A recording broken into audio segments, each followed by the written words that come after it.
दोस्तों good evening. दोस्तों आज हम राजस्थान की अंतर प्रवाह वाली नदियों के बारे में स्टडी करेंगे। दोस्तों इससे पहले मैं आपको राजस्थान की बंगाल की खाड़ी वाली में जाने वाली नदियां व अरब सागर में जाने वाली नदियों के बारे में स्टडी करा चुका हूं, जिसका मुझे शानदार रिस्पॉन्स मिला है। दोस्तों आज हम राजस्थान की अंतर प्रवाह वाली नदियों की स्टडी करेंगे। दोस्तों सबसे पहले तो देखते हैं अंतर प्रवाह वाली नदियाँ कौन सी होती है। दोस्तों वो नदियाँ जो अपने जल को किसी बड़ी महासागर वह समुद्र व किसी खाड़ी में नहीं ले जाकर धरातल पर ही समाप्त कर दे, वो नदियाँ अंत प्रवाह वाली नदियाँ कहलाती है। दोस्तों राजस्थान की प्रमुख 7 नदियाँ अंत प्रवाह वाली नदियाँ हैं। घग्गर नदी, कांतली नदी, काकनी नदी, मेंता नदी, रूपनगढ़ नदी, रूपारेल नदी और साबी नदी। ये दोस्तों राजस्थान की अंत प्रवाह वाली नदियाँ हैं। दोस्तों आज हम पार्ट फर्स्ट अंत प्रवाह पार्ट फर्स्ट में घाघरा नदी वह कांतली नदी के बारे में स्टडी करेंगे। कौन कौन सी नदियों के बारे में? घाघरा नदी वह कांतली नदी। ठीक है दोस्तों, सबसे पहले हम घाघरा नदी के बारे में स्टडी करेंगे। किसके बारे में? घाघरा नदी में। दोस्तों घाघरा नदी का उद्गम स्थान, घाघरा नदी का उद्गम स्थान शिवालिक की पहाड़ियां कालका माता का मंदिर हिमाचल प्रदेश से है। कहाँ से? शिवालिक की पहाड़ियां जो हिमालय में, शिवालिक की पहाड़ियां कालका माता के मंदिर हिमाचल प्रदेश से हैं। दोस्तों ये पहाड़ियां हैं कौन सी? शिवालिक की पहाड़ियां। यहाँ पे कालका माता का मंदिर है, कालका माता का मंदिर। दोस्तों यहाँ से घग्गर नदी का उद्गम है और घग्गर नदी यहाँ से निकलकर यहाँ पंजाब होती हुई राजस्थान में यहाँ पर टीपी नामक स्थान पर, कहाँ? टीपी नामक स्थान पर दोस्तों ये राजस्थान में के हनुमानगढ़ जिले में प्रवेश करती है। कहाँ पे? टीपी, टीपी तहसील में। कहाँ? ये दोस्तों हनुमानगढ़ है, हनुमानगढ़। और ये श्री गंगानगर, गंगानगर। ठीक है दोस्तों, ये राजस्थान के हनुमानगढ़ के टीपी तहसील से राजस्थान में प्रवेश करती है। फिर यहाँ से दोस्तों ये हनुमानगढ़ में यहाँ पर दोस्तों एक झील है। कौन सी झील? दोस्तों तलवाड़ा झील, जिसमें यह नदी पानी डालती है। फिर वहां से यहाँ हनुमानगढ़ का किला है, जिसे बठनेर का किला कहते हैं। कौन सा? ये तो दोस्तों तलवाड़ा झील है, तलवाड़ा झील। यहाँ पर बठनेर का किला है, बठनेर का किला। कौन सा दोस्तों? यहाँ बठनेर का किला। दोस्तों बठनेर का किला हमारे राजस्थान का उत्तरी क्षेत्र का प्रहरी कहा जाता है। कौन से किले को उत्तरी क्षेत्र का प्रहरी कहा जाता है? दोस्तों बठनेर का किले का। और दोस्तों बठनेर का किला क्यों फेमस है? दोस्तों सबसे ज्यादा विदेशी आक्रमण इसी किले पे हुआ था। सबसे ज्यादा विदेशियों ने आक्रमण इस किले पर किया दोस्तों, इसीलिए भी ये बठनेर का किला फेमस है। और ये बठनेर का किला कौन सी नदी पर स्थित है? दोस्तों ये घग्गर नदी पर स्थित है। ठीक है दोस्तों, अब दोस्तों यहाँ से निकलने के बाद में दोस्तों ये यहाँ कालीबंगा और पीलीबंगा, कहाँ? सिंधु घाटी सभ्यता के दो स्थल, कहाँ? कालीबंगा, कालीबंगा और पीलीबंगा। पीलीबंगा भी दोस्तों इसी नदी के मुहाने पर है। दोस्तों यहाँ से निकलकर ये नदी यहाँ सूरतगढ़, कहा? गंगानगर के सूरतगढ़ तक ये नदी बहती है। दोस्तों साधारणतः जब ये नदी बहती है तो दोस्तों इसी क्षेत्र में होकर यहाँ पर ही दोस्तों ये नदी विलुप्त हो जाती है। ठीक है दोस्तों, अगर इस नदी में थोड़ा ज़्यादा पानी आ जाता है तो दोस्तों ये नदी यहाँ से निकलकर यहाँ पाकिस्तान में चली जाती है। और पाकिस्तान में जब इस नदी में बाढ़ आती है, जब इस नदी में बाढ़ आ जाता है तो दोस्तों इस नदी का पानी यहाँ पाकिस्तान के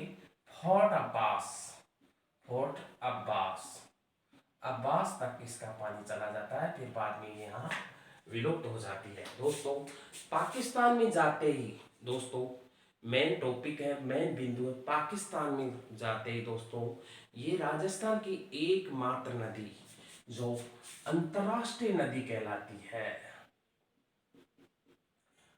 अंतर्राष्ट्रीय नदी। राजस्थान की कौन सी नदी अंतर्राष्ट्रीय नदी है दोस्तों? घग्गर नदी। कौन सी नदी है? घग्गर नदी, घग्गर नदी। कौन सी नदी? ये अंतर्राष्ट्रीय नदी भी है। और अंतर्राष्ट्रीय सीमा कौन से देश से बनाती है दोस्तों? ये अंतर्राष्ट्रीय सीमा पाकिस्तान के साथ में बनाती है। ठीक है दोस्तों। दोस्तों ये राजस्थान के हनुमानगढ़ व गंगानगर दो जिलों में इसका प्रवाह क्षेत्र है। दोस्तों इस नदी के प्रवाह क्षेत्र को, राजस्थान के इस प्रवाह क्षेत्र को दोस्तों नालिया पाट बोलते हैं। क्या बोलते हैं दोस्तों? नालिया पाट प्रवाह क्षेत्र। राजस्थान के इसके इस प्रवाह क्षेत्र को क्या बोलते हैं? नाली पाट, नालिया पाट। लेकिन दोस्तों जब ये अंतर्राष्ट्रीय सीमा पार करती है, अंतर्राष्ट्रीय सीमा पार करती है, तो दोस्तों इस बहाव क्षेत्र को दोस्तों हखरा बोलते हैं। क्या बोलते हैं? अखरा। दोस्तों मोस्ट बिंदु है कि घग्गर नदी के पाकिस्तान के प्रवाह क्षेत्र को क्या बोलते हैं दोस्तों? अखरा। दूसरा, अगर घग्गर नदी में बाढ़ आ जाए तो घग्गर नदी कहाँ तक चली जाती है दोस्तों? पाकिस्तान के फोर्ट अब्बास तक। ठीक है दोस्तों। अब दोस्तों देखते हैं घग्गर नदी के और क्या नाम है दोस्तों। घग्गर नदी को नट नदी, नट नदी, मर्त नदी, सरस्वती नदी, सरस्वती नदी, देशप्रति नदी, देशप्रति नदी आदि इस नदी के प्रमुख उपनाम है। कौन कौन सी? नट नदी, मर्त नदी, सरस्वती नदी व देशप्रति नदी। दोस्तों इस नदी की कुल लंबाई 465 किलोमीटर है, 465 किलोमीटर। दोस्तों ये नदी राजस्थान की सिंधु घाटी सभ्यता की कालीबंगा व पीलीबंगा इस तरह से ये नदी बहती है। इसी नदी पर भटनेर का किला है, तलवाड़ा झील है। ठीक है दोस्तों। और दोस्तों यह नदी राजस्थान के आंतरिक प्रवाह की सबसे बड़ी नदी है। राजस्थान की अंतर प्रवाह की सबसे बड़ी नदी है, सबसे बड़ी नदी है। इसका उद्गम स्थल कहाँ है? कहाँ से है? शिवालिक की पहाड़ियाँ, कालका माता का मंदिर हिमाचल प्रदेश से, वहां से ये पंजाब हरियाणा होकर राजस्थान के टीबी हनुमानगढ़ से राजस्थान में प्रवेश करती है।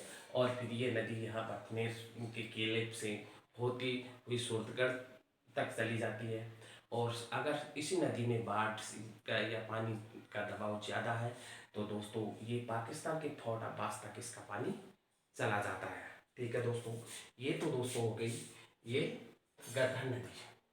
अब घग्गर नदी के बाद में दोस्तों हम एक नदी और पढ़ेंगे आज, और वो नदी है काकनी नदी, कांतली नदी।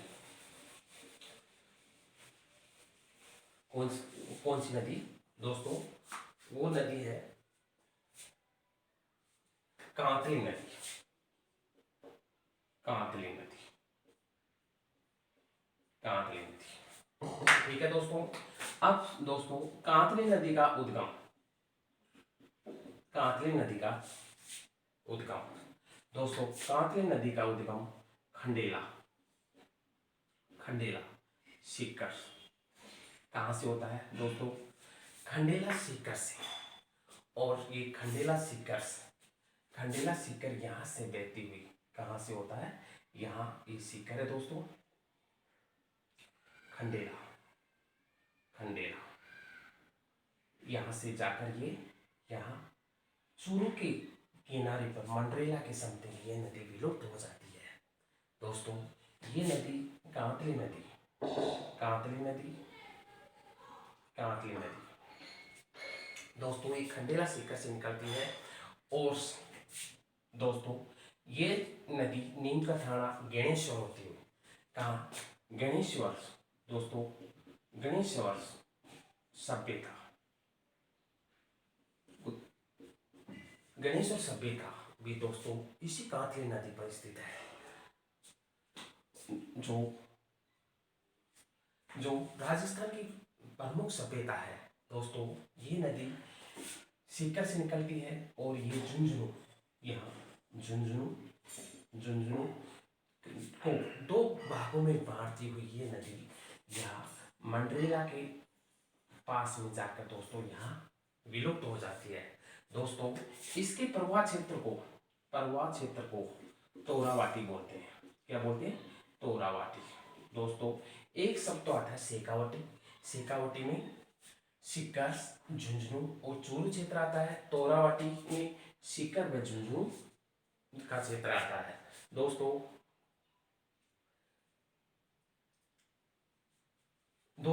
यहाँ पर दोस्तों झुंझुनू में इसी नदी पर सुनारी सभ्यता है। कौन सी? सुनारी। और यहाँ पर ये बिल्कुल यहाँ से सोनाली सभ्यता से गुजरती हुई ये नदी मंडरेला के पास में जाकर यहाँ विलुप्त हो जाती है। दोस्तों अब देखते हैं कांतली नदी। और दोस्तों कांतली नदी की लंबाई, कांतली नदी की लंबाई लगभग 100 किलोमीटर है। लगभग कितने किलोमीटर?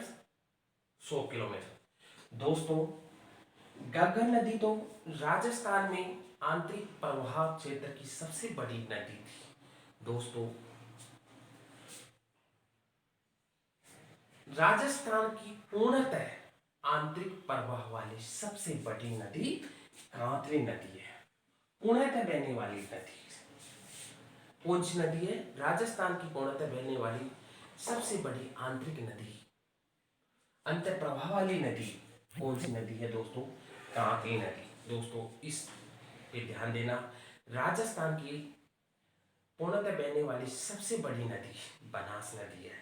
दोस्तों राजस्थान की पूर्णतः बहने वाली आंतरिक प्रवाह की सबसे बड़ी नदी दोस्तों कौन सी है? कांतली नदी। राजस्थान की सबसे बड़ी अंत प्रवाह वाली नदी तो वो है दोस्तों घग्गर नदी। दोस्तों कांतली नदी खंडेला से निकलती है, गणेश्वर होती हुई सोनारी सभ्यता में होती हुई मंडरेला के पास चोरू के किनारे यहाँ पास ये विलुप्त हो जाती है।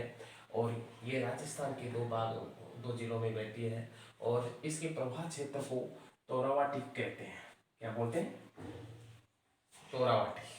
ठीक है दोस्तों, आज हम घग्गर नदी और कांतली नदी के बारे में स्टडी कर लिए। सब आगे के पार्ट में हम काकनी नदी, मेंथा नदी, रूपरगढ़, रूपारेल, साभी नदी के बारे में स्टडी करेंगे। थैंक यू दोस्तों, थैंक यू।